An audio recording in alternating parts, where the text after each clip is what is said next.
charged with second-degree murder, a charge that was dropped in a plea deal. He ended up serving a year in jail on a related weapons possession charge. The Pagans still claimed victory. They showed up, went to Long Island, and thrilled them. Kicked the Hells Angels' ass in their own territory. 73 Pagans went to prison. No one talked. Everybody did their time. They went there for club business, and they all came home. They made it crystal clear they will go anywhere, anytime, and take care of business. The war was far from over, and the Hells Angels were hell-bent on revenge. In March 2002, a Pagan-owned tattoo parlor was firebombed in South Philly. Police suspected it was a retaliation attempt by the Angels.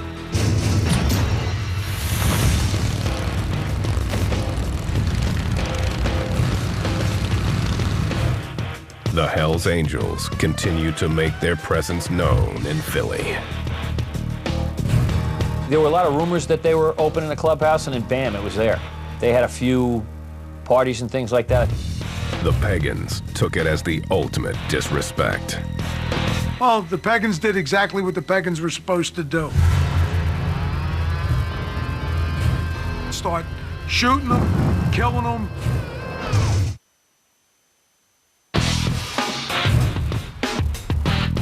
Philadelphia. The city had been the domain of the Pagans for decades. But the Hells Angels were moving in on their turf, and the war between the gangs intensified. In 2005, the Pagans took the battle to the extreme and murdered the Hells Angels Philly chapter president, Tom Thinker Woods. He was one of the original Pagans who had left the gang for the Angels. The Pagans followed them and murdered them on the Schuylkill Expressway. Killed them right there. That's when it came crystal clear. The Pagans run Philadelphia. The Hells Angels came to town. He was the president. He was the man. The Pagans killed him dead. No one has ever been arrested for the crime. The brazen murder was enough to cause the Hells Angels to concede Philly to the Pagans. The word in the intelligence community was that guys were getting concerned about the level of violence, the amount of heat and trouble that came with it. Wasn't worth it. I have never seen the Hells Angels run out of town or any major city like that, like the way it occurred here. They just folded up shop and went away.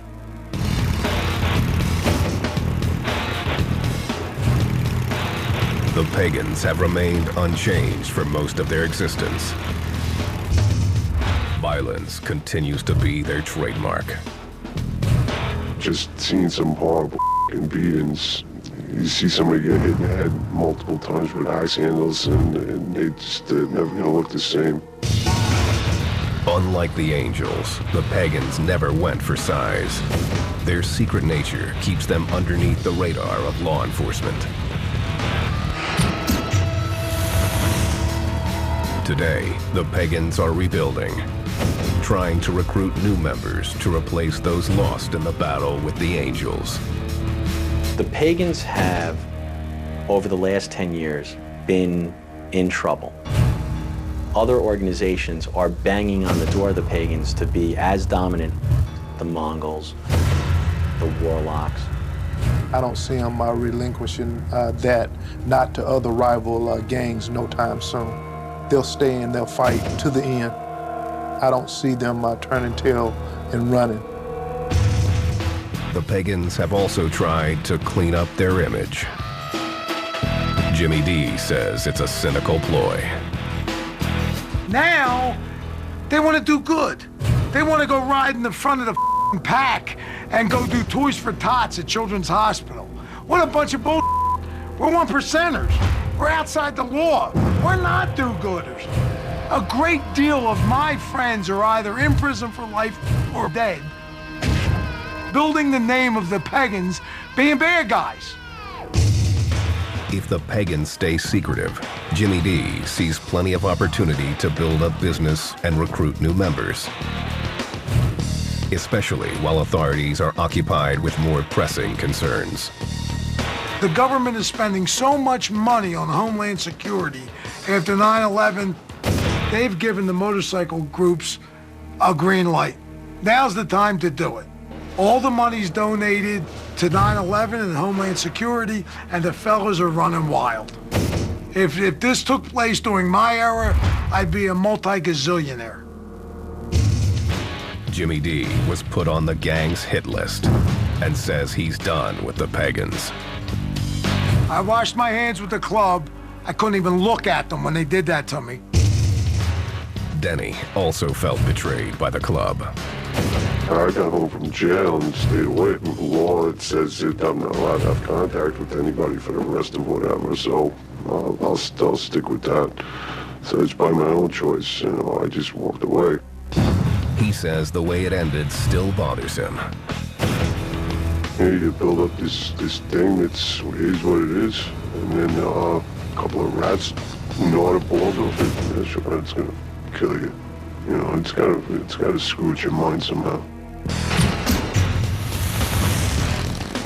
Those who remain pagans will always live by their own code, no matter what. They will always be bad, they'll always be insane, and they'll go to extreme limits to do what they want to do. Bad pagans, they're dinosaurs, but they're tough dinosaurs.